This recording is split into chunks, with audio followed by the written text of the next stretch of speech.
Some people say that conservatives can't enjoy culture.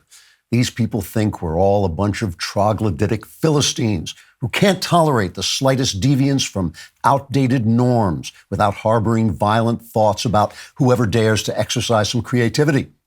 Frankly, I hope the people who say these things die, choking on their stinking culture until their eyes burst and come bubbling down their cheeks like acid that burns their faces off right in the middle of the Oscar speech, in which they complain about Donald Trump's morality just before telling their third wife they want a divorce while driving to see their mistress when they're supposed to be picking their kid up from rehab. Even the thought of their painful deaths makes me laugh.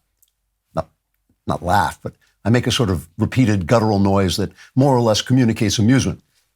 Only sissies laugh. But today, just to prove that these hostile cliches about conservatives aren't true, I want to open the show with a review of a great American cultural event, the Super Bowl, which every conservative enjoys, or used to enjoy back in the day when men were men, and they wore those adorable little leather helmets that made them look cute as a button. This year's contest began with Andra Day singing the Black National Anthem. And let me say right off, this was a tremendous relief to me because I keep hearing black people are unhappy, and until now, I worried America wasn't treating them right. But it turns out black people live in an entirely different nation with its own anthem, so they're not our problem. I mean, we have enough to worry about right here in America and can't always be thinking about how people are treated in black land or whatever their country is called. If they want to be treated like Americans, they should come to live here. It's like those women in Saudi Arabia who have to dress up like the ghost of Christmas yet to come, even when it's not December. Sure, I wish they could dress like our girls in fishnet outfits with their bare asses hanging out. I love those. But they're from Saudi Arabia. It's another country like the one the black folks have. If things are hard there, well, it's just too bad. Anyway, after the Black National Anthem, we sang our anthem for this country, and then the game began. Lots of enormous guys running up and down the field, some of whom looked like they'd come all the way from the nation where the black people live. So it was nice to see they were allowed to visit here and participate almost like real Americans.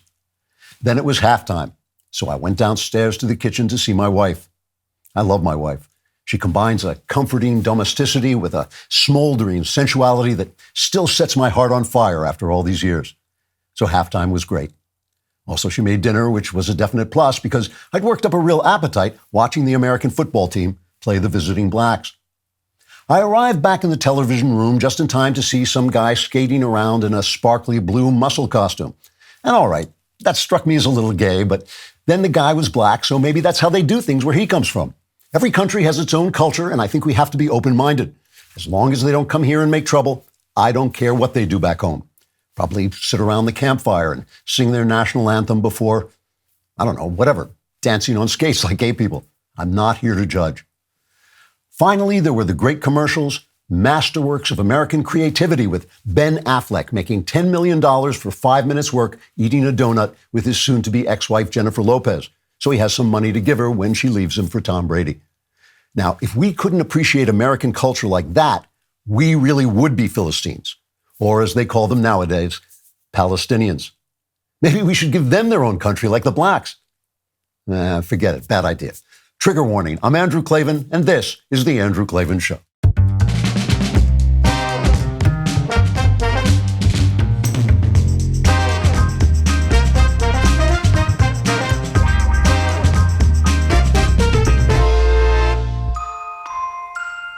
All right, we are back laughing our way through hell itself. You know, I was told, and I hope I've got this right, that now on DailyWire Plus, you can watch the show with commercials, but without, subscribing, which you should become a member. But if you don't want to, you can just go on DailyWire Plus and actually watch the show. You can watch it on YouTube.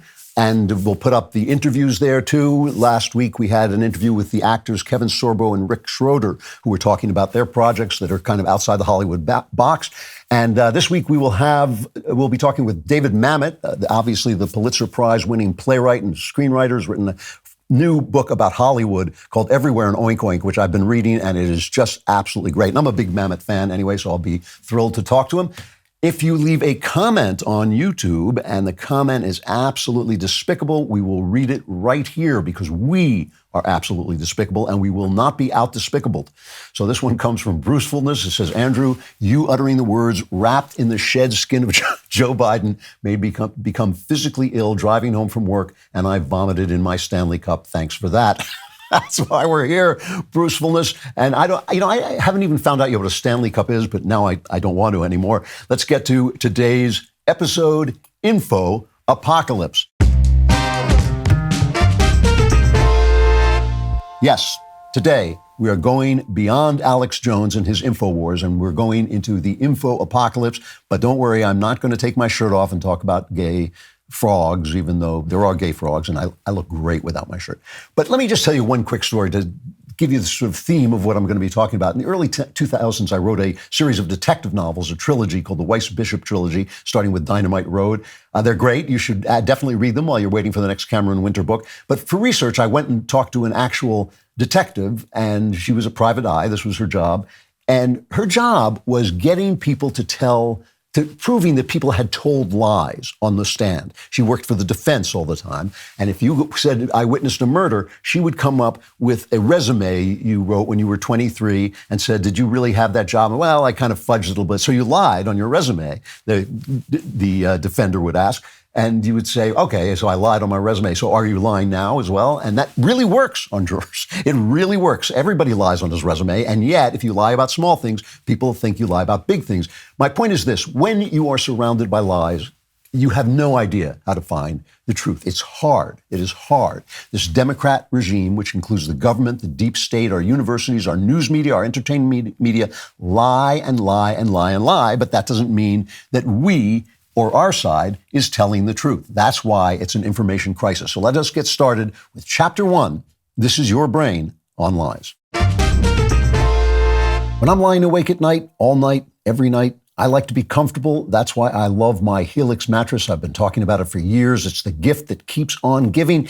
Every night when I get into bed, I'm reminded that this night, when I lie awake all night, I am going to be really, really comfortable. If you haven't already checked out the Helix Elite Collection, you need to. Helix harnesses years of extensive mattress expertise to offer a truly elevated sleep or not sleep experience. The Helix Elite Collection includes 6 different mattress models, each tailored for specific sleep positions and firmness preferences. If you're nervous about buying a mattress online, you don't have to be. Helix has a sleep quiz that matches your body type and sleep preferences to the perfect mattress. Why would you buy a mattress made for someone else? Plus, Helix has a 10-year warranty, and you get to try it out for 100 nights risk-free. They'll even pick it up for you if you don't love it. You will. Believe me, I've tested this thing out by lying awake for years. Their financing options and flexible payment plans make it so that a great night's sleep is never far away. Helix is offering 25% off all mattress orders and a free bedroom bundle for our listeners in honor of President's Day. The bundle includes 2 free pillows, a set of sheets, and a mattress protector. Go to helixsleep.com/Klavan and use code HelixPartner25.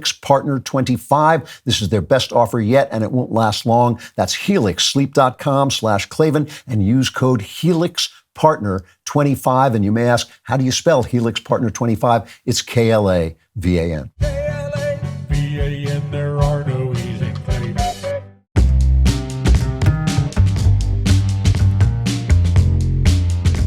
So this was a great week for Donald Trump, in my opinion, because his enemies are just being exposed as liars and frauds and cheats. And that makes him look great. It doesn't mean he did anything right. It doesn't mean he would do anything right. You know, I think he was a really good president for 3 of the 4 years he was in office. I don't know if he can do it again. He seems to have lost a step and also to become so involved in himself. But doesn't matter. This was a great week for him. Let us start with this absolutely hilarious clown show about Fani Willis. This is obviously the corrupt prosecutor in Georgia's Fulton County. She's in a hearing to determine whether she should be barred from continuing with this prosecution. In the prosecution, the prosecution is one of the stupidest indictments against him. If you don't remember, this is the one where she's saying that the fact that Trump felt the election was stolen constitutes a RICO, a conspiracy, as if that were a mobster, and she's been treating his lawyers as if they were bad guys simply because they represented him. Jenna Ellis, my friend, had to basically confess and take a plea deal. But, because the power of the state is so great. And that's why you want people who are honest and decent so you can trust them because they are wielding a tremendous amount of power. But now she has been found. Well, first of all, let us go back to why she felt she should be elected to become the DA of Fulton County. This is a flashback to that. Because they deserve a DA that won't have sex with his employees. Because they deserve a DA that won't put money in their own pocket when it should go to benefit children. Because we deserve better. And so now she's accused of sleeping with her employee, Nathan Wade, and then hiring him and giving him tax dollars, up to $700,000, it looks like, in tax dollars, taking him on vacations. so everything she said she shouldn't do, she is accused of doing, and she allegedly, obviously, did these things. So she's on the stand, and Trump's lawyer, I think this is Ashley Merchant, is questioning. This is him. This is Nathan Wade. This is the guy who was doing her, and they're trying to figure out whether he did her before she hired him or whether he did her after she hired him. Because one thing is worse than the other if she hired her lover, which is what it looks like to me. But they're saying, no, we weren't lovers until later. But since everything they say makes no sense. So here's the lawyer trying to get it out of him. When exactly were you stooping the DA? Have you had a personal relationship at all, and you know what I mean by that, after the summer of 2023? Are you asking me if I had intercourse with the district attorney? I was trying not to, but I guess if you're going to characterize it as that, the answer would be? The answer would be no. So it's been purely professional since the summer of 2023. So that's where we're having issues. Okay, you'll have to explain because I don't know what the issue would be. No, I will explain to you. Thank you. You say personal. We're very good friends, probably closer than ever because of these attacks. But if you're asking me about specific intercourse, the answer is no. How about if I change it from intercourse to romantic? No. It's getting very complicated. And they keep saying, we weren't doing this until 2022, which makes a big difference. So then Fani herself, Fani, I think they call her. Isn't it? Is Fani maybe pronounced? Her lawyers have been trying to keep her off the stand because she's an embarrassment. But she comes parading in and she sits in and she's doing this kind of pushback routine. And she does this just to show what a sacrificing woman she is. She does this even though questioning her is against democracy. This is clip 13. Isn't it true that you met Mr. Wade October 2019 at the judges' conference? We haven't gotten to the point where Ms. Willis should be treated hostile in this situation. I think we have. I very much want to be here, so I'm not a hostile witness. I very much want to be Not here. so much that you're hostile, Ms. Willis, it'd be an adverse witness. Your interests are opposed to Ms. Merchant's. Thank you. Merchant's interests are contrary to democracy, Your Honor, not to mine.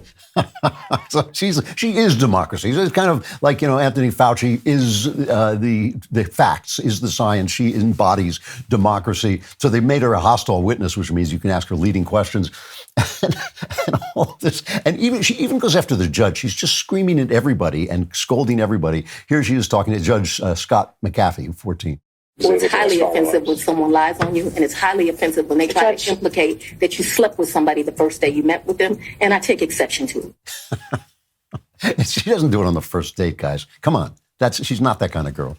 So all this time, they're going on these trips, and Wade is paying with a credit card, and she's paying back in cash, basically saying, so we have no receipts, and they're going everywhere. They're going to like Aruba, Bahama, Come On Pretty Mama. They're actually like living a Beach Boy song. And she is explaining this. This is cut 19. And then he tells me how much it is, and I give him the money back. I don't, just like you're asking me about the money with Robin, I don't do my friends like that. So if you tell me it's a G, then you're going to get $1,000. Whatever it is, I didn't ever make him produce receipts to me. Whatever he told me it was, I gave him the money back. So this goes on, and she's screaming at people, and she's saying you're lying and all this. She won't answer the question. She will not answer the questions of when she was sleeping with this guy. She just takes offense. It's It's a disaster. And this judge seems pretty solid. You know, he does not seem to be favoring her or anything like that. He's keeping order in the court on all sides, but he obviously sees what's going on and he breaks it up every time it becomes a brawl.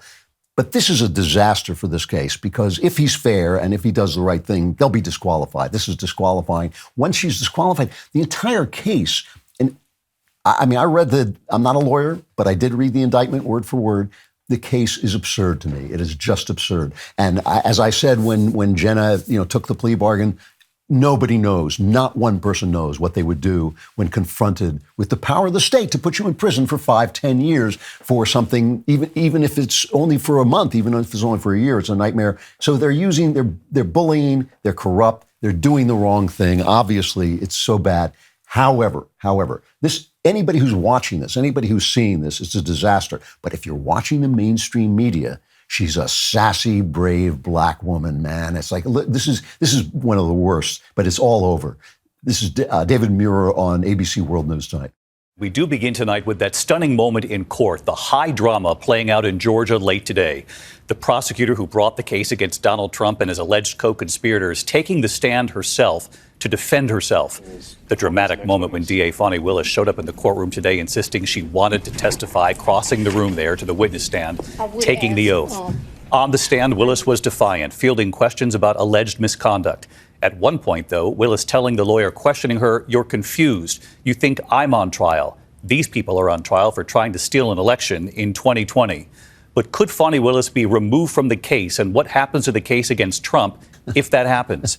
They don't even let you see her because, first of all, she's wearing her dress backwards. The zipper's supposed to go in back, but she don't even let you see her. There's just going to be David Muir, and she's stunning. She's stunning and brave. She's brave and stunning and brave. She's more brave than stunning. Sometimes I think she may be more stunning than brave, and I'm not sure she may just be doubly brave and doubly stunning. So at the same time this is going on, in New York, the judge set March 25th for Trump's trial on the charges relating to his payment of hush money to Stormy Daniels. I don't know why they call it hush money since she never shut up, but still, he was paid her like over $100,000 in hush money. And the thing is, that means that this trial is going to come up next, like immediately. This is going to come up first, essentially. And this case is so bogus that even the people who hate Trump can't excuse it. This is at worst a campaign violation. Remember, Michael Cohen signed the check and they said it was for business, so they're saying they lied about it. At worst, it's a campaign violation that would normally be met with a small fine. But Alvin Bragg, who is George Soros and drag, charged him with a felony. And in order to do that, he had to construct this legal theory, as they call it, where he just stretched this, and everybody knows he did it. Even dishonest outlets like the New York Times are saying, well, it's an original legal theory. It's a BS legal theory.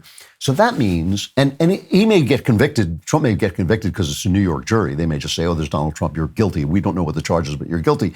But somewhere in the appeal process, this thing is going away. So, you've heard me go after Trump, but my question about Trump is always this. If Trump is so corrupt, how come they can't get anything on him? They cannot get anything on him. And they've been looking since I was a kid. I mean, they have been after Donald Trump since I was a lad, and they've never come out. The stuff they get him on is the stuff that a New York business is tough. It's a tough place to do business. And they get him on these little things, these little details. They find him for giving people a ride in a limousine and not putting that on the tax forms. Unbelievable. I'm sure every business in New York does this. But they are lying in these things. And so everything they say now becomes suspect. That was my point about the private detective. If she could catch you even in a small lie, everything you said then became suspect. And these are not small lies. This is an attempt to shut down the campaign of the former president for the presidency. That is unprecedented in American history. And these are big lies, and they're falling apart. So how do we know what to believe? Beam. I love this stuff. It the Beam's Dream Powder. It contains a powerful all-natural blend of ingredients, including magnesium L-theanine, but I don't care either. I just know that it puts me to sleep. It's not just your run-of-the-mill sleep aid. It's a concoction carefully crafted to help you slip into the sweet embrace of rest without the grogginess that often accompanies other sleep remedies. I don't sleep long, but I sleep deeply when I drink this stuff. Sleep is the foundation of our mental and physical health. You must have a consistent nighttime routine to function at your best. Today, my listeners get a special discount on Beam's Dream Powder, their best-selling hot cocoa for sleep with no added sugar. It's now available in delicious flavors like cinnamon cocoa, chocolate peanut butter, and mint chip. Better sleep has never tasted better. Just mix Beam Dream into hot water or milk, stir or froth. You can have this funny froth machine that I like and enjoy before bedtime. If you find yourself battling the bedtime blues, give it a shot. Your weary self will thank you. If you want to try Beam's best-selling Dream Powder, take advantage of their New Year's sale for 40% off for a limited time when you go to shopbeam.com/Klavan and use code Klavan at checkout. That's shopbeam.com/Klavan with my promo code Klavan for up to 40% off your order. I know what you're saying. You're saying I can spell Beam, but Klavan, how do you spell Klavan? Klavan. I'll give you a hint. No E's in Klavan. There are no E's in Klavan.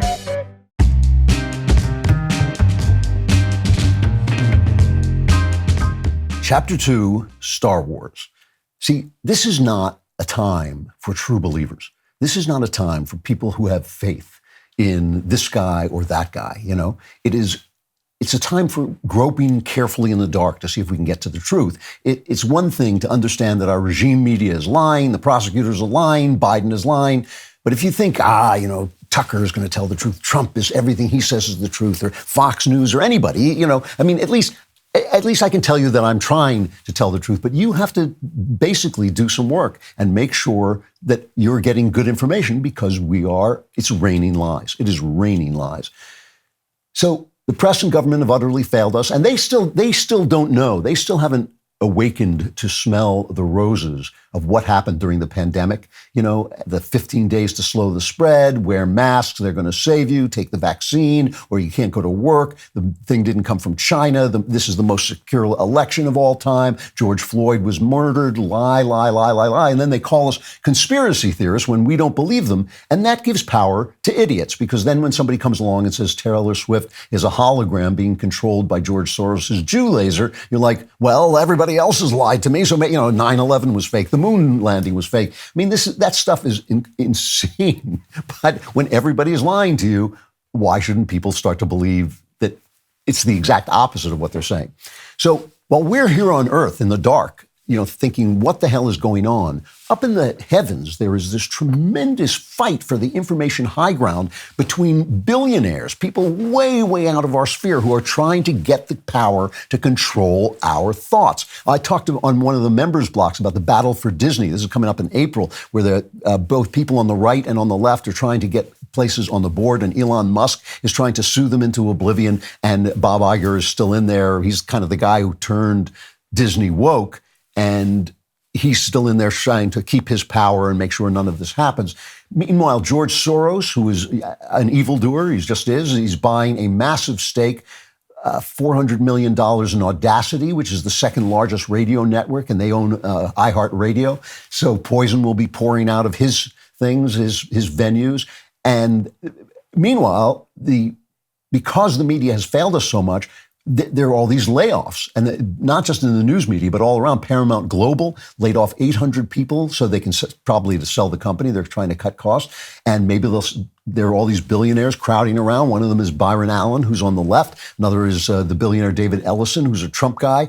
But among these layoffs, 20 people at CBS News, which is a lot for a news organization, lost their jobs to go with the layoffs at the Wall Street Journal and the Washington Post and the LA Times and the New Yorker. This is a bloodbath. This is an info apocalypse. And they deserve it. They have failed us. They have been corrupt. There's no reason we should weep for them. But of course, the people getting caught up in these layoffs include CBS's Catherine Herridge, who is an excellent reporter, a fantastic, fair-minded reporter who was reporting on the Hunter Biden laptop and getting hit by CBS for being too hard on the Bidens. This is the company that fired or forced out Cheryl Atkinson for reporting too tough on Obama. So this is just before the beginning of this year, I believe. They asked her what she was looking toward in 2024, and this is what she said. 2024 may be the year of a black swan event.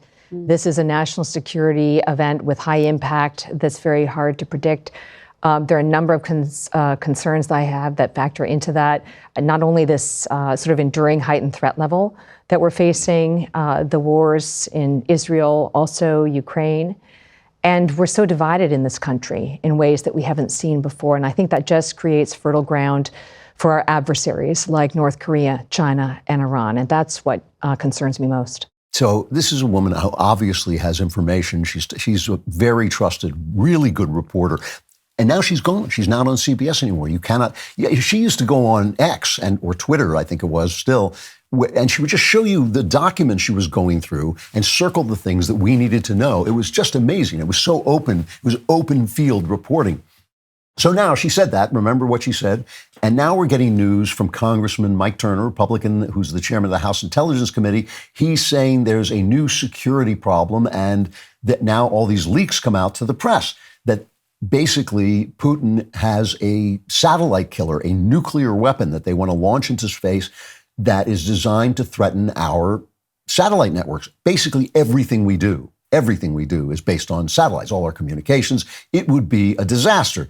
It could destroy any kind of civilian communications, surveillance from space, military command and control operations. It's huge if true. And the story, to me, I believe this story. It makes a certain amount of sense. Our satellites are old and they're big, and they're not well protected. And there's been a move to sort of get them smaller and get them more contained, but that hasn't happened yet. But a nuclear satellite killer in the hands of Putin would be deadly, would be a genuine problem. But at the same time this is happening, okay, the Senate passed a $95 billion foreign aid bill with assistance for Israel, but mostly Ukraine. And this is setting up a showdown with the speaker, Mike Johnson, and it includes billions of dollars to support Ukraine and for security assistance for Israel, but it has nothing, and also has humanitarian assistance for the people in Gaza and Ukraine, but it has nothing for our border. So once again, we're defending Ukraine's border, but not defending ours. So the bill passed the Senate despite the fact that Mike Johnson in the House doesn't like it, but it got a vote. It was 70-29 with 22 Republicans voting in favor. So that is not the majority of Republicans. That is below 50% of the Republicans. So Biden is trying to push it forward. And he said this, which you can almost understand is cut 5. This bipartisan bill sends a clear message to Ukrainians and to our partners and to our allies around the world. America can be trusted. America can be relied upon, and America stands up for freedom. We stand strong for our allies. We never bow down to anyone, and certainly not to Vladimir Putin. So let's get on with this. Remember, the United States pulled together a coalition of nearly 50 nations to support Ukraine. We unified NATO, expanded it. We can't walk away now. That's what Putin's betting on. He just flatly said that. Supporting this bill is standing up to Putin. Opposing it is playing into Putin's hand. So if you can't trust Joe Biden, who can you trust? All right, don't answer that because we haven't got time. But this is the thing that we've all been hearing about. We've been hearing about it from Tucker Carlson. We've been hearing about it from everybody who doesn't want our support of this war to continue. It's talking about Putin, and it's like if you are talking, it's like in the World War II. If you're gossiping with your girlfriend, Hitler is listening. Remember those old posters? You may have seen pictures of the old posters. Hitler is listening, and this is basically what they're doing. They're humanizing the enemy so that we can think of it in terms of Vladimir Putin and not in terms of Ukraine, because this is an important fact, and I'll get back to this in a little bit.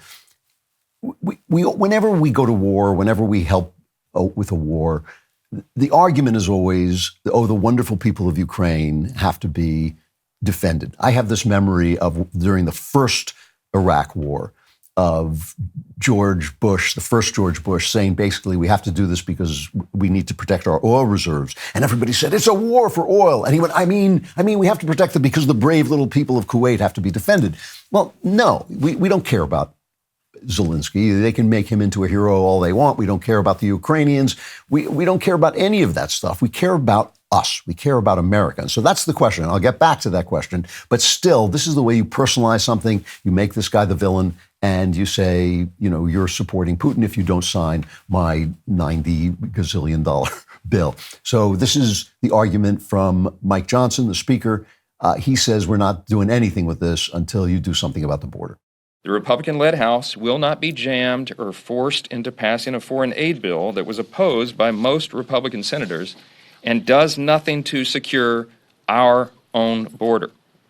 It's time for Washington to start showing some love to Americans. On Valentine's Day, this is a good day to point this out. You need to listen to the American people and their needs and take action. And that's why House leadership will continue to govern with Americans' interests at heart. So just, talking about your brain on lies, just clear your mind for a minute. The famous line from Samuel Johnson, clear your mind of cant, meaning rhetoric. And just don't have any opinions for a second. Another great quote from Zen is, enlightenment is easy. All you have to do is get rid of your opinions. We know that they've lied to us. The government has lied to us. We know the media has lied to us. Hunter Biden's laptop is Russian disinformation, and Trump is colluding with the Russians, and Trump has lied, but Biden is telling the truth. And even now they're telling us that Biden is great. He's fine. This whole thing about him being too old is wrong. We don't care how old he is. We care about the fact that he's senile, and he's obviously senile. He can't handle this job. It's ridiculous, and he's not doing the job. I think that we can all see that. They've lied about everything. They're prosecuting the candidate for president of the United States for nothing, and the people doing it are corrupt. Alvin Bragg promised he was going to get Trump, and he's doing it. Fani Willis says, we want somebody who doesn't sleep with, their employees and doesn't steal money. And now it looks to me as if she allegedly, obviously, is doing that, So these guys just lie and lie and lie. So now a serious question comes before us. Do we send more aid to Ukraine? And obviously, we only have a certain amount of power, but we have the power to call our congressman. We have the power to vote. We have the power to speak up. So it does matter. And in a democracy, in a place where people vote, public sentiment is everything, as Lincoln said. And so we are public sentiment. How the hell do we know what the right thing is? Is there in fact a nuclear satellite killer that is going to blow all our communications out? If so, don't we have to make sure that Putin knows we're serious when we go up against him? How do we know?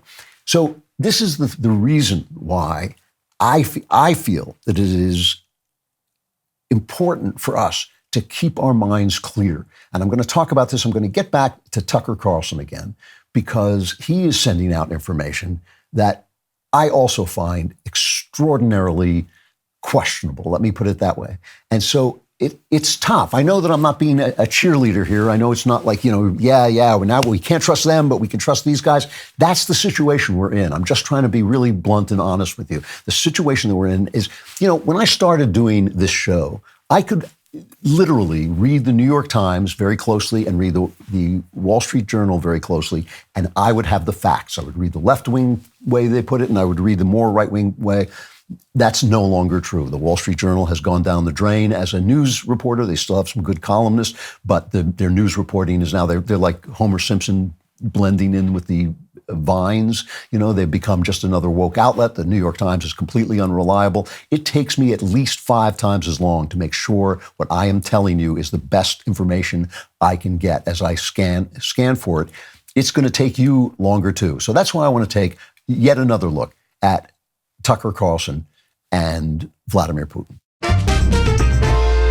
I have now had a chance to try out my G-Defy sneakers, and I've taken I walk for hours. I take long, long walks, and they are great. It's good footwear. It's about more than fashion. What you wear on your feet matters to your health, comfort, and well-being. Choosing footwear that provides support for your daily routine is important, and now incredibly easy thanks to G-Defy shoes. G-Defy shoes are anything but ordinary. While others have clung to shoes featuring a run-of-the-mill memory foam sole, G-Defy offers a patented sole construction, meticulous meticulously designed to bring the pep back to your step. It really makes you stand better and move better. They're really good. G-Defy shoes aim to foster healthy body movements, alleviate pain, and prevent further wear and tear. This isn't just about absorbing shock. When I wear my G-Defy shoes, it's like my shoes are giving me a high five with every step, boosting me forward. You want to be part of this revolutionary journey. I'm thrilled that I finally am. They really do work, and I walk a lot. But hey, don't just take my word for it. Explore the multitude of reviews and testimonials from individuals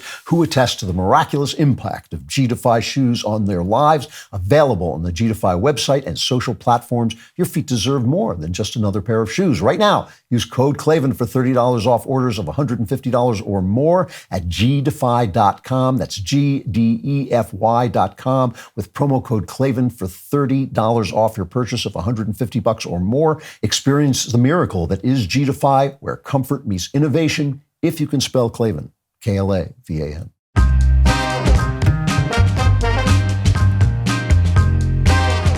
Chapter 3, Sucker Carlson. F. Scott Fitzgerald, great writer, once said famously, the test of a first-rate intelligence is the ability to hold two opposing ideas in mind at the same time and still retain the ability to function, to hold two opposing ideas in mind and still retain the ability to function. So that's what I'm basically asking you to do in this episode and certainly in this chapter. The opposing ideas here, it is a good thing that Tucker and Elon Musk are creating a powerful alternative media to counter the media that has failed us through its corruption and its lies. It is a good thing he interviewed Putin. It is a good thing he's getting 200 million hits on his interview. The second idea is he is doing a very bad job. You know, I have to tell you, I love the backstages because I love seeing the guys. I don't get to see Shapiro enough. He and I used to spend so much time arguing, and I miss that. And I love seeing them and Jeremy and Knowles a little bit, you know. But I was disturbed when they started talking about the Putin interview, and I started to say I disagree, but then the subject changed, so I didn't get to actually explain why. I thought they were being really easy on him. I thought they were saying, well, he did a good job, but Putin this, or he did a good job, and we really got to hear what Putin had to say. I think that that's completely untrue. I think that that is completely untrue. You know, there are people like normal people whose words are connected to their brains and hearts. That's what most of us are like. You're getting something. Even if I lie to you, you're seeing something about my brain and heart. Now, when I talk to you, you know that people sometimes say, cranks and all that. They say, oh, you were paid to do this or you did this because of that. You're never getting that from me. You're always getting, as my wife will ruefully tell you, you're always getting what is exactly in my heart to say. But there are people, sociopathic people, who are not like that. And that's why we have a very hard time understanding them. What Putin says, nothing that Putin says is what Putin thinks. Nothing. Everything that he says is to get an effect. We're not learning anything about him when he talks. We are simply learning what he's trying to do to us. That's all we know about it. And I thought that, I said this last time, I thought Tucker was played. And I just don't think he's doing a good job. And I'm sorry, I'm tired, because I have to admit, part of this is he's saying that Ben doesn't love America, which is absolute garbage. I don't think I owe him to be gracious. Ben has been really gracious, but I don't think we owe him that anymore. And I just don't think he's doing a good job. I've said this before. He heard about somebody say, yes, there were UFOs with biological material in them. And that guy had heard it from someone else. And Tucker said, so now we know, He said the CIA killed Kennedy because he had a source whose name he couldn't reveal. That's not something you say without a source that you can reveal, without a source who comes on so you know he's bona fides. That's not good journalism. He let Andrew Tate, a pimp, come and lie to him about the things that he had done and didn't call him out for his graphic abuse of women, which is caught on video. And this idea that, Putin bullying a reporter by filibustering for 40 minutes on Russian history somehow reveals Putin is a thoughtful, intelligent man. It doesn't. It's an act of bullying, and it's absolutely BS. And you can tell that Tucker knows he got bullied, first because he came out before he even showed the thing and said, well, he talked for 30 minutes, and I thought he was maybe filibustering, but no, he was sincere. He's never sincere. Nothing he says is sincere. And he knows he got snowed because he's doing that rationalization thing that people do when they can't come out and say, yeah, listen, the guy wouldn't come over, and I didn't know, he's good at this, and there was nothing I could do, which would be fine, but he was basically mind raped on the air. And here's an interview he gave after the interview. This is cut 3. Every leader kills people, including my leader. Every leader kills people. Some kill more than others. Leadership requires killing people. Sorry.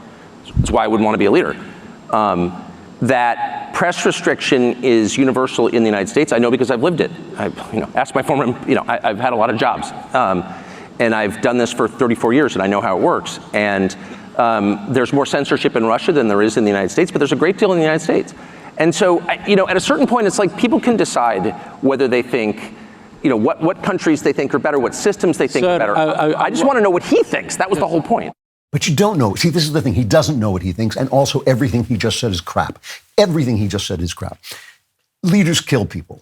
Okay, but that's true. But it makes a difference whether they assassinate the people who criticize them or whether they're at war. It makes a difference how people get killed. There's things that, I get it. There are things that leaders have to do.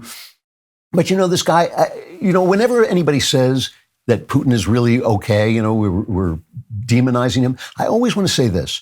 Name a single opponent he has who is alive, who hasn't fallen off a building, who hasn't fallen down a plane, who hasn't been put in prison and disappeared, who hasn't suddenly gotten sick and from radioactive material in his tea.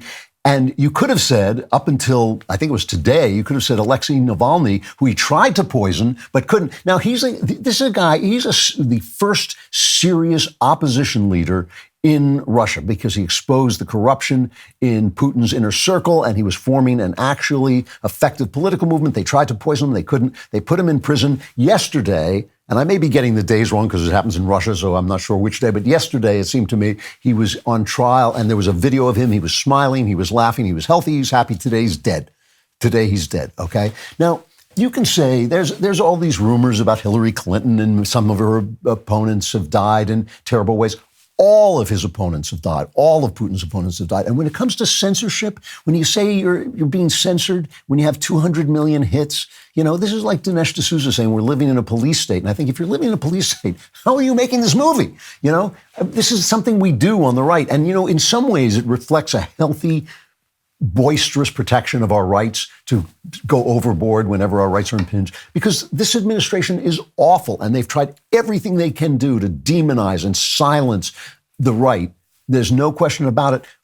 But Tucker's not in prison. He's not going to prison. He's not going to find, radioactive material in his tea. And it's just different. And listen to something he said. This is earlier. This is not about the Putin thing. He was on Russell Brand's show. And this is something he said about America during World War II. And listen closely to the reasoning here. It's cut 4.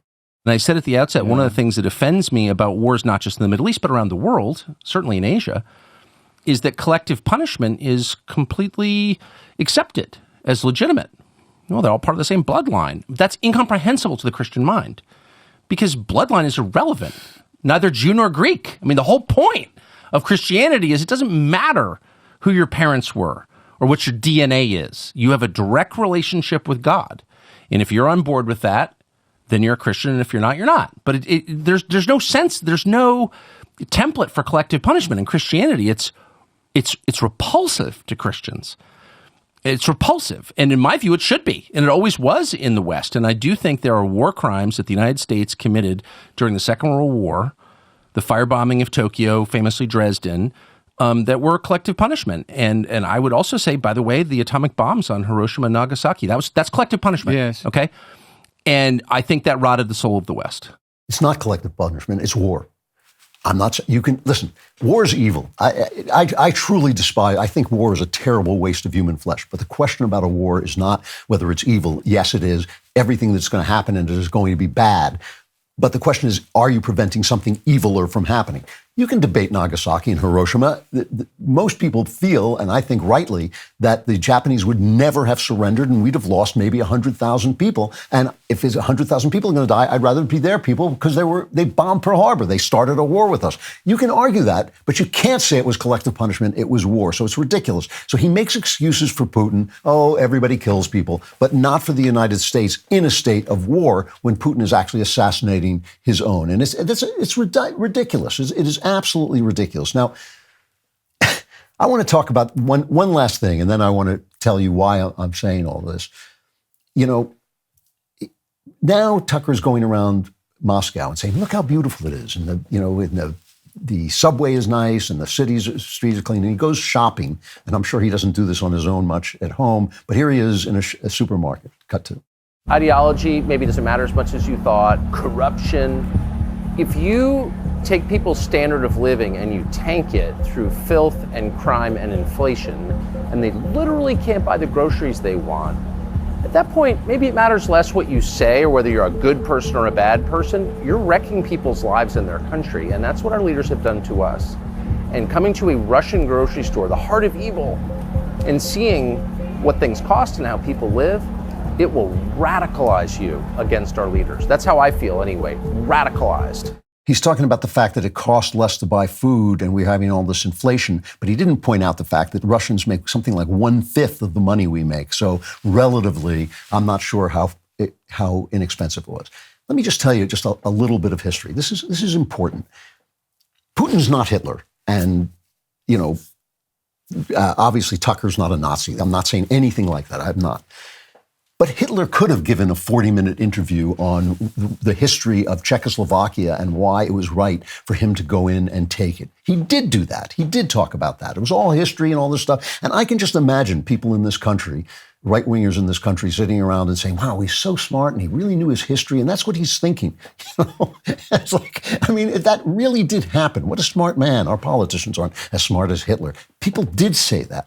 But that would be stupid because no matter how well you are making the trains run, it does matter whether you're evil or not. I'm sorry, but it does. Politicians are going to be corrupt. Politicians are going to lie. Politicians may have to kill people. But still, it matters whether you are basically in a good system or a bad system. Now, the very things that happen, that we're talking about, street violence, corruption, wild inflation, are exactly the things that brought Hitler and the Nazis to power, all right? They solved them. Hitler solved them, brought the economy back with a massive secret military buildup that saved the economy by preparing Germany to conquer everybody around him. So, yes, the first order of government is to make things work. Our government is failing. They're doing a bad job because of their ideology. But also, again, remember, two contradictory ideas at once. Putin is a murdering expansionist thug, and Tucker is essentially fronting for him. Now, again, Putin's not Hitler. Tucker's not a Nazi. Very important. But in 1941, France had lost the war. England is under fire and doing a bad job. FDR has seized the moment and he's running for an unprecedented third term of office. And people are afraid that he's going to be king. Even Democrats are afraid that FDR is running for king. Powerful Jewish people in the media are militating for war because they see that the Nazis are monsters. Their relatives are writing to him, telling him what's happening, and Hitler wants to kill them all. Charles Lindbergh, one of the great American heroes, probably the greatest American aviator, maybe besides John Glenn. It's a close run thing. Great hero, forms a committee called America First. And he says, look, the Jews, the British, and this left-wing guy FDR want us to get into this war. All true. And Lindbergh and his wife Anne had been to Germany, and they came back and said, yeah, there's a little bit of fanaticism. Hitler's a little bit of a fanatic. We don't totally endorse Hitler, and Lindbergh was not a Nazi either. But it takes a little bit of fanaticism to get things going again. They were in such bad trouble, and there's no reason for us to go over and fight a war that is not our war. And he made this big speech, and he became a big opponent of the war, and he slid into some anti-Semitic stuff as well. And he regretted it, ultimately. He regretted what he said about the Jews, and he did oppose Nazism. It's in his diaries. I was a pilot, and I loved stories about Lindbergh. And he went and he flew missions in World War II. He was an amazing, amazing character, even though he was a much older man at that point. Tucker is being foolish, and he's wrong. And I have some sympathy with the isolationists right now because we're so weak. I feel like maybe we should pull back the way the USSR did after the revolution. They pulled out of World War I. The way France did, they pulled back from the borders and they were afraid of Britain and they pulled back and then they recouped and then they expanded. I feel like that would be nice if we could do that, but we can't. See, the thing about isolationists, if you listen to them very carefully, every war is a bet on the future. If we don't do this, this will happen. Or if we do this, this will happen. And no one knows the future, so you're taking a chance, always.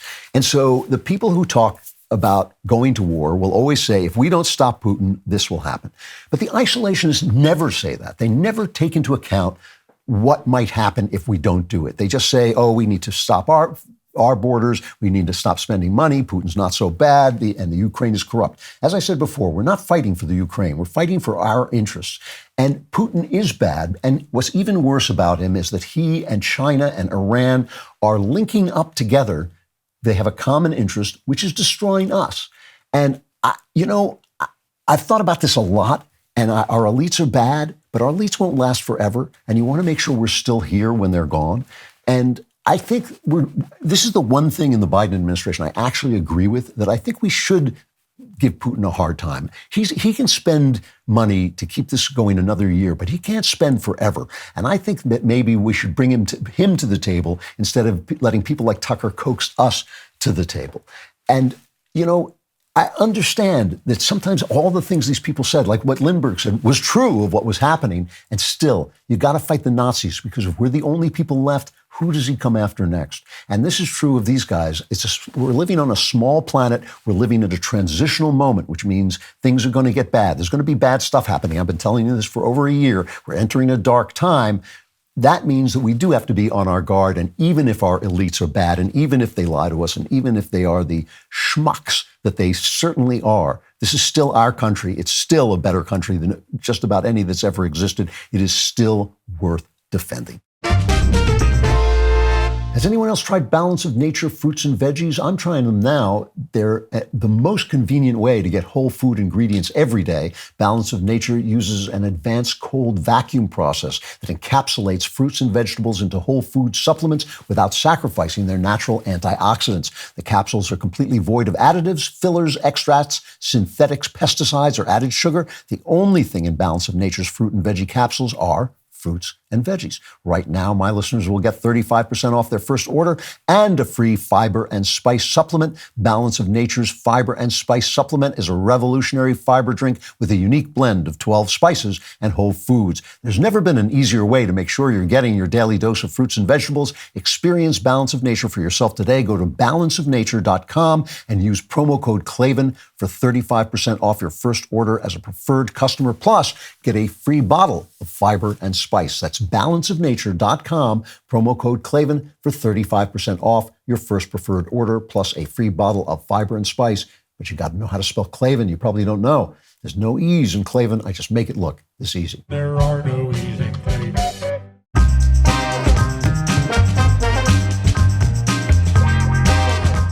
Final chapter, don't Hakuna, don't Matata. So one more big lie, and in novelistic fashion, I want to bring the show back to the beginning, back to the Super Bowl, an ad from the He Gets Us people, the people who are selling a very interesting, let's say, very weird version of Jesus at the Super Bowl. And those of us who love Jesus are delighted to see Jesus at the Super Bowl. But this ad was disturbing. Now, it starts out, it shows people washing the feet of various people.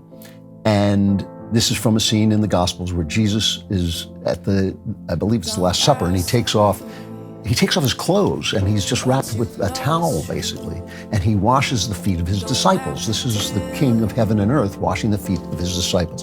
Except here, it's people washing the feet of abortion clinic people and, gay marriage people and all this stuff. And when I first saw it, I was offended, right? It was kind of all left-wing leaning people, and all the people who were protesting things were bad, and all the people who were washing the feet of people who were doing things that were kind of doubtful, maybe, were good. So the line is, Jesus didn't teach hate, he washed feet, he gets us, and us becomes a part of Jesus. Now, I thought, well, maybe I'm offended because I'm offended by the scene in the Gospels. The scene in the Gospels is pretty offensive to see the Son of God washing the feet of people. And their argument is, well, Judas was one of the disciples and he betrayed him. Peter was one of the disciples and he abandoned him in his hour of need. But that's not really a very good example, because what Jesus was saying to his disciples, to the people who were with him, who were following him, was that he had come for them, and he wanted them to treat each other with the love and service that he was showing them. It was shocking to them too. They say, "You're our Lord and Master." And he said, "Yes, I am. And if I can do this for you, you can do this for each other." Now, a preacher, and I believe it is in Northern Ireland, Jamie Bambrick, the pastor of Hope Church in Craigavon, which I think is in Northern Ireland, he said it took him an hour. He made an alternative ad. Let's play this ad. And in this ad, he shows people, former witch, who's now singing in the choir. Dawkins, former right-hand man, now a Christian. Former jihadist, now a Christian. He shows pictures of each of them in their former state, a former KKK member. It's a very, very moving ad.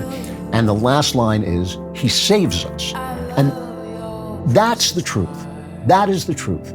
I'm always saying it's not our job. It's not our job to save anybody else. It's our job to help where we can, to do what we can, to love when we can, which should be always. But it's Jesus who saves us. And when he washes the feet of the disciples, he's making a point, and the point is not that we go around washing the feet of people who really need something other than that. It doesn't just get us, he saves us. It really is. He's talking about a transformative power. And without the transformation, the gestures don't mean anything. And I can testify to this. I'm not a prostitute. I'm not a jihadist. I'm not any of those things. But once you engage with Christ, he changes you deeply. So we're going through this transition. This is as I said, I think there's going to be bad things, more war. There's going to be more political troubles here. And it's going to be dark for a while. It just is. And you remember that great speech in Lord of the Rings where Sam says in the great stories, there's so much darkness, and the people who are in those stories want to quit. Remember that speech? I'm not going to play it because it always makes me cry like a girl, and I can't stand the blow to my masculine self-image. But it's a beautiful speech. And I was talking to my daughter, Faith Moore. And I don't talk about her as much as I talk about Spencer, because Spencer is more of a public person and Faith is a mom. And she's doing a great podcast, by the way, called Story Time for Grown-Ups, where she reads Jane Eyre and she explains the language and the social structure. She explains what Jane Eyre is about. People are really loving it. I'm watching the reviews. The people are really loving it. So you can check that out, Story Time for Grown-Ups. But she made this brilliant observation. She loves Disney movies, and she was talking about two songs from Disney movies. And one was a song from The Lion King. Remember, Simba is framed for his father's death, and he runs away, and he meets his adorable pals, Timon and Pumbaa, and they tell him to live by the code. Hakuna Matata, no worries. Here's just a little bit. Hakuna Matata. It means no worries. Hakuna Matata. What a wonderful phrase. Hakuna Matata. Ain't no passing craze. It means no worries for the rest of your days. It's our problem-free philosophy. Hakuna Matata. The other song was from Frozen, which I haven't seen, where Elsa has been hiding her magic away. And when it comes out, she runs away and decides, well, I'm going to do whatever I want. And this has become the anthem song of the movies, Cut 8. It's time to see what I can do to test the limits and break through. No right, no wrong, no rules for me. I'm free. Then just let it go, let it go. So if you didn't hear it, it's no right, no wrong, no rules for me. I'm free, let it go, let it go. And I'm talking to Faith, my daughter, Faith Moore, and people love these songs. And they're catchy. And they're the things that stick with you after the movies. And little girls go nuts for that Let It Go. They love that song. But the whole point of the stories is that those ideas are wrong. That Hakuna Matata is a bad idea. With Simba, when he's singing those songs, they're they're filing down his claws, so he can't be a lion anymore. He has to remember who he is and go back to finding his responsibilities. He can't have no worries. And the same is true in Frozen, where she goes back and she finds that only love can control my magics. That's the point of the stories. And if you go back to that speech that Sam Gamgee makes to Frodo, just before that, Frodo's about to kill him. He's about to kill him because the ring has taken over his soul. And the point I'm making is this. In the course of a story, a lot of the interest of the story comes from bad things that people do that are seductive. Those songs are seductive, but they're selling you a bad message. You go around singing them, they sound happy, Hakuna Matata, let it go, sounds like brave and bold and all this, but they're wrong and they're seductive. Same thing is true, for instance, of gangster movies. The gangster may get his comeuppance at the end, but we turn on the movie to see the violence, to see the gangstering, and that's seductive. That's part of a story. So in the middle of the story, in the dark part of the story, there's something that appeals to you. There's something that calls to you and wants you to grab that as what you take away from the story instead of the moral of the story and the truth of the story. I think that's the moment our story is in. And I should say your story because it's not going to be my story. It's going to be you younger people's story. But I think the darkness is calling out to us. The self-righteousness of the left that demonizes and wants to destroy and silence everyone who disagrees with them is their seduction. But our seduction is the anger that we feel and the injustice that we've suffered that makes us feel that the left's bad actions justify us in bad actions and in stupidity and in reactionary beliefs and in pulling away. And the worst seduction is despair, is to say, well, it's over. Something is over, but something new is going to begin, and we're going to have to build that. You're going to have to build it.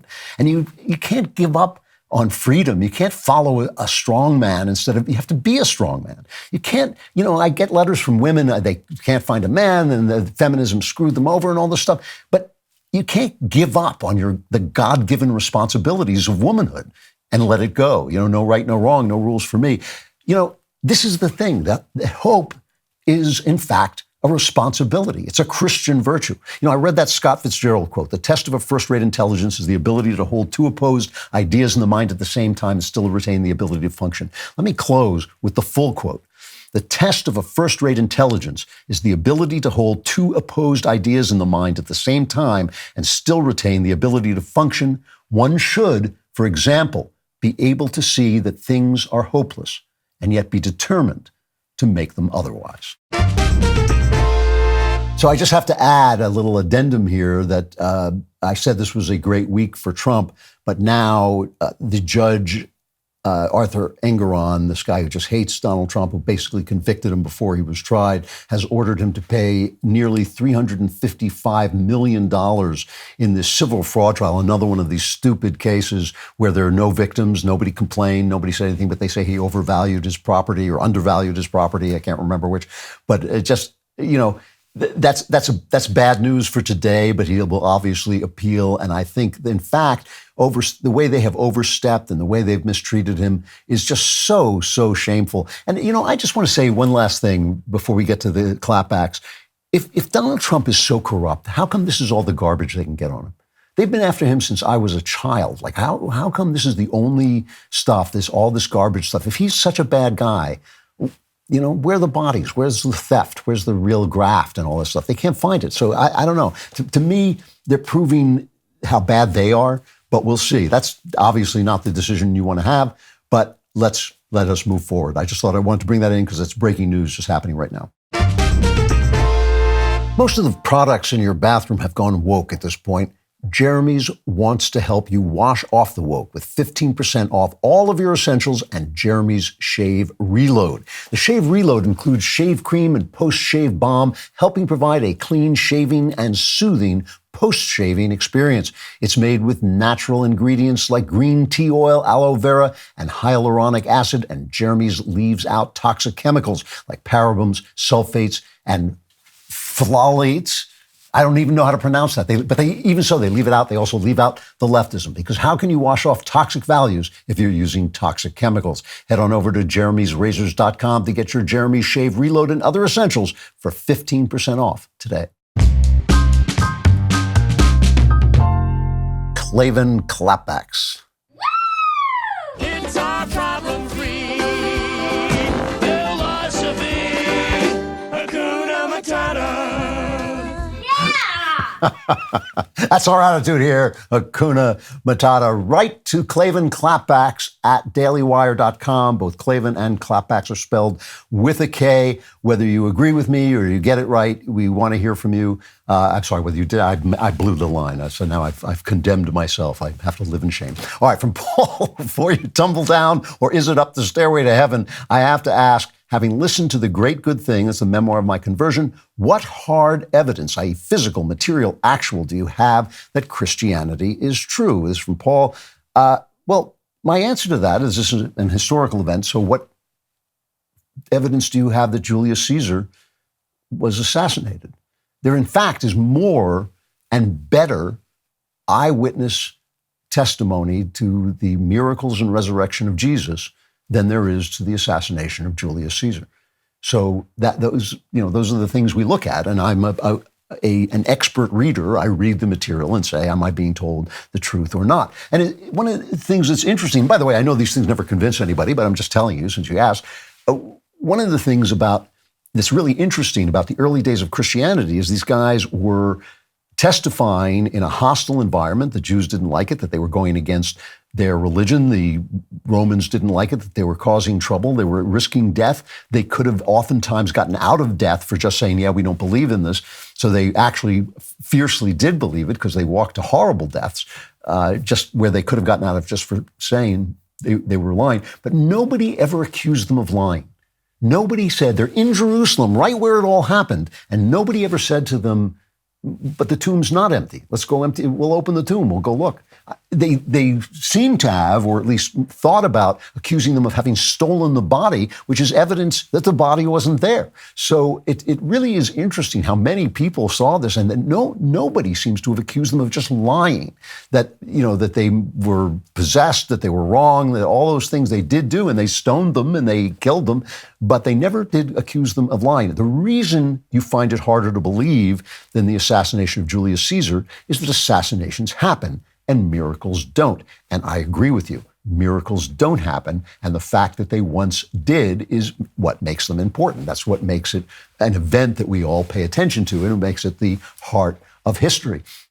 And in my own life, by the way, there is a kind of a way in which once the evidence in my logic pointed to Christ, and then I believing is seen, then suddenly you realize that so much of your life has been an encounter with this person that you refuse to admit was there, because once you admit he's there, you've got a problem on your hands, which is that you have to give your soul away, and it's hard to do. This is Brian says, on those very occasions when you're wrong, it's usually on verbatim quotations and obscure science facts. Today you said that Putin poisoned Litvinenko with plutonium, but it was polonium-210 instead. I actually know that, and I always make the same mistake. Rachel says, I need some relationship advice. I'm 29, still single. I desperately don't want to be. I'm a Christian. I've been praying, but God hasn't answered me. I feel that my wish list is short, but I seldom meet guys who meet the standard. It hurts my heart to hear all the Daily Wire hosts talk about how women should be and how feminism has royally screwed up relationships. For the record, it has, I agree, but it seems that there is less focus on the men in my generation failing at being men, being spiritual leaders and providers. Sincerely, accidental girl boss. And she says she's been working on herself not to be so intimidating. She makes a lot of money and to get rid of her resting bitch face. She says, and I have to tell you, accidental girl boss, Rachel, that one of the great life hacks is to not worry about things you can't change, but to change the things you can. And you're right about men in your age group, that they are Me Too'd into basically being, castrati. I mean, they're terrified. They will not act like men. They won't make the first move. They're frightened and all that stuff, and they're easily intimidated. You can't change that. I can't change that. There's nothing I can do about that.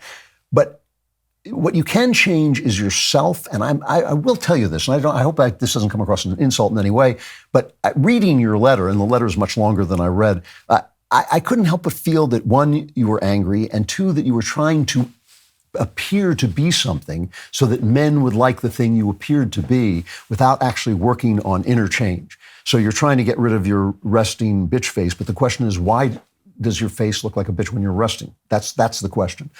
Are you angry? Why, at one point you said, well, I had to be the man, but why do you feel that way? Are you angry? Are you intimidating? Are you calling on a guy to basically, beat you down into the wife and mother you want to be? You say you want to be a full-time homemaker, or are you calling on someone to love you? In which case, are you lovable? And again, these are things that we all have to deal with. You do that instead of praying to God, send me a husband, send me a husband, send me. Maybe you should be praying, how do I need to change? How do I need to become that person? It may still be hard. It may still be denied you. I don't know. But still, what you should be looking at, and maybe, you can talk to people too. There are people who do this for a living and can help you. What is it about me? Why am I sending out rays that frighten men away? And that's the thing you can work on. So that would be my advice.